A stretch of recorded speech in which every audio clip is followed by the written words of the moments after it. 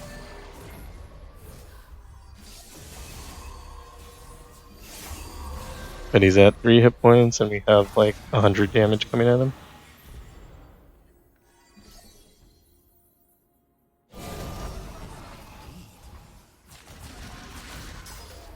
So, we're gonna get this nice double attack here. And he only have 3 hit points, it really didn't matter. Still fun to look at, I guess. Take back what is mine. All of it. So we're going into Yasuo next. I picked Misfortune here. My Misfortune does have this 6-star power, where in combat your stuff is stronger. I also have Misfortune's relic. You don't need it. You can use Archangel's Staff instead, and just every round use Rain of Fire. That's a really good way to go, but my Misfortune is very strong, so I'm not really afraid of playing it against anything. Yasuo has Hemorrhage, which is Darius's power to deal 1 to the player's Nexus for each unit the opponent has, and you create a free, or not free, but a fleeting single combat in all players' hands. That might be problematic. Misfortune does, the reason I picked her is she can put a lot of small units on the board, so even if they're stunned, which is Yasuo's power, so even if they're stunned, we're not really concerned about it. We're taking this Conductor of the Mist for the Crystal Carrier, and also Gwen with Scout should prove to be very strong. We can choose between, we don't really need Misfortune on board to win the game. We could make Gwen stronger, especially with that Scout and Reckoner's Mark. I would take any of these powers, any of the level up, attack up powers.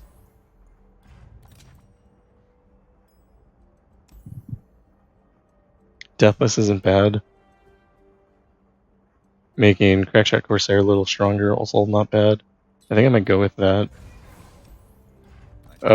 With the Shock and Awe power plus the Misfortune 6-star power, every time we attack with like a 1-cost unit, we're gonna do, I think, 5 damage. So our goal is just to play 1-cost unit. Let's get the crew. I go where the road takes me. So he starts with the Yasuo, which is kind of cheating in my opinion. If I attack like this, he'll most likely block with Yasuo and kill our Jagged Butcher, but it's still like we can't not attack with 5 free damage. This also gives us the option, if we draw into something like Rain of Fire, to play that. We also have this double up. In combat, it's going to do even more damage than it shows. We can also use the fleeting single combat on our Powder Monkey to kill him. So we have a lot of options here.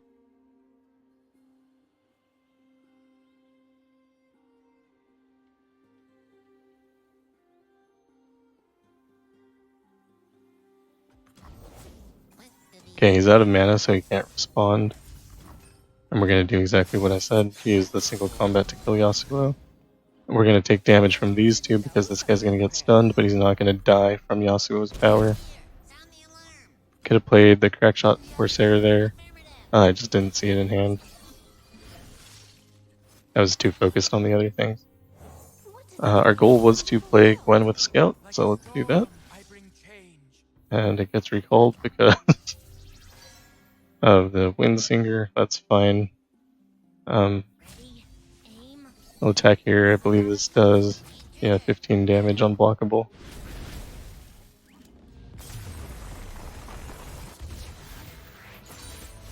Easy.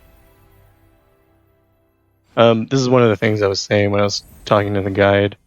The experience between using a 3-star Misfortune and a 6-star Misfortune is so different that it's like I'm not comfortable saying you should also use Misfortune here. That if you don't have her at 6-star, it's probably not going to be as good for you. Probably would have been fine. Misfortune's like strong, but I mean it's not going to be that super breezy win where it doesn't matter what we did, just play our cards and we automatically win the game. So that's something to think about.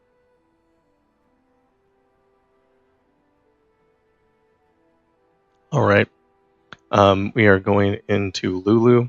She has crafty portals, so Vandal City cards for us cost 1 less.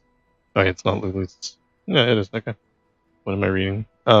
Vicious Enemy, which they'll have. Foe starts with a Howling Abyss. That can make some randomness, and Calling Parade, which is just like a round 7 Howling Abyss.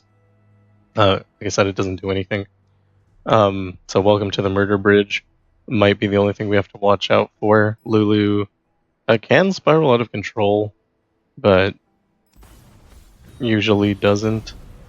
Because her champion power is to turn things into squirrels, your units are going to be much less, or your followers are going to be much less good. So you're going to want strong champions here. Garen is good. Garen is amazing. I said in the last video he's just a guy. That's true, but he's an amazing guy. We're also going to take Lucian here. He's very cheap, and we like that. I'm not sure why I rerolled there. I didn't want any of the cards anyway. And I want to use it on this champion item chest. Last Breath Rally on Lucian is something to consider. I think I want to make sure we start with Garen, though.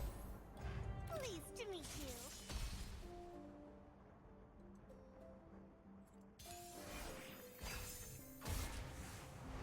All right. We will start with Garen, so that's good. We don't have like a 1-cost card to play. Sharp Sight is a very good card. We're glad to have it in hand, but we need something to play it on. We'll start with 3 mana because we're using Starforged Gauntlets. I'm hoping that we draw a 1-cost card.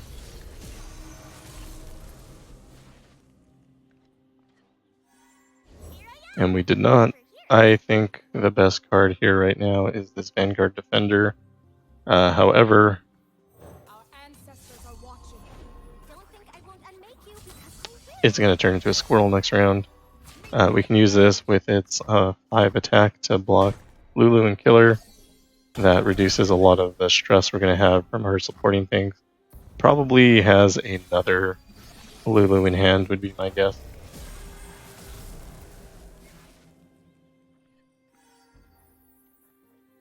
There's not a lot of point in like buffing our cards here. So Rek'Sai is our from the Howling Abyss. We can make our Lord Protege bigger, but that's probably not going to matter because it's going to be a squirrel next round. Next round, we're also planning on just playing Garen. We might take a more defensive option. We can remove the Rek'Sai here with the single combat. He's gonna be super happy. We might want to remove Lulu a little bit more. Sharp Sight will give us extra mana, which is great. I don't know if we kill this Lulu, if it just makes another Lulu. Let's find out.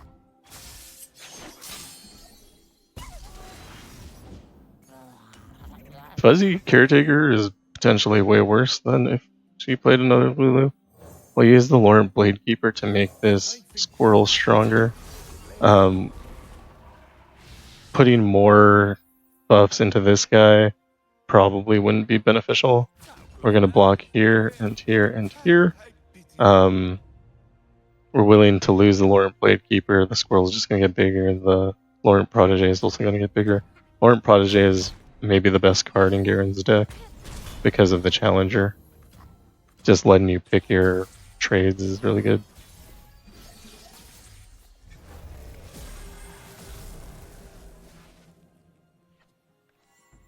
Alright, we finally get to drop Garen.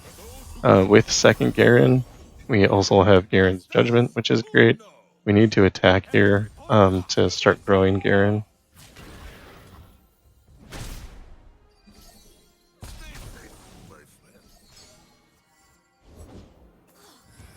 And we can use single combat to kill something small. When there's one hit point, we don't want to risk some combat trick to buff a thing. I don't think Lulu has any, but I'm not taking the risk.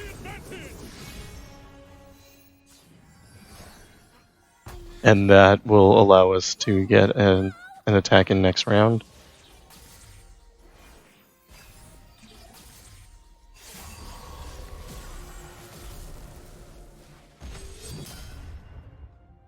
I think they did get to round 7, right? Something ancient stirs.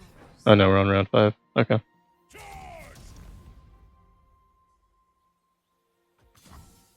We just take this attack, it's free for us. Do a little bit of damage. We can play nothing. We need them to attack first. Okay, they just wasted their mana. Good job on them. I think that's not sarcastic, that was a good job on them. I was gonna use Garen's Judgment and just clear the board. We're not planning on using Garen's Judgment here. So we can play Lucian and Senna. The Senna has Ephemeral, so it's gonna die anyway. So I'm gonna throw it into Rek'Sai here. That'll level up Lucian. Could have just attacked with it. Maybe that was a smarter play. We're going to take an attack. We don't want this guy to block anyone else, so we can throw him in front of the Larp Protege. That'll let Lucian get an attack. We're trying to kill this somehow. I'm not sure if we'll go for it.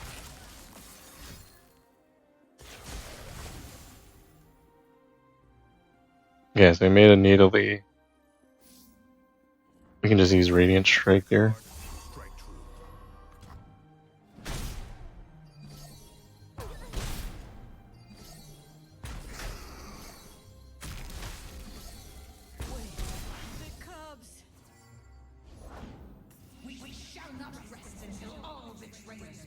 Play the Vanguard Defender just because it doesn't cost us any mana at this point.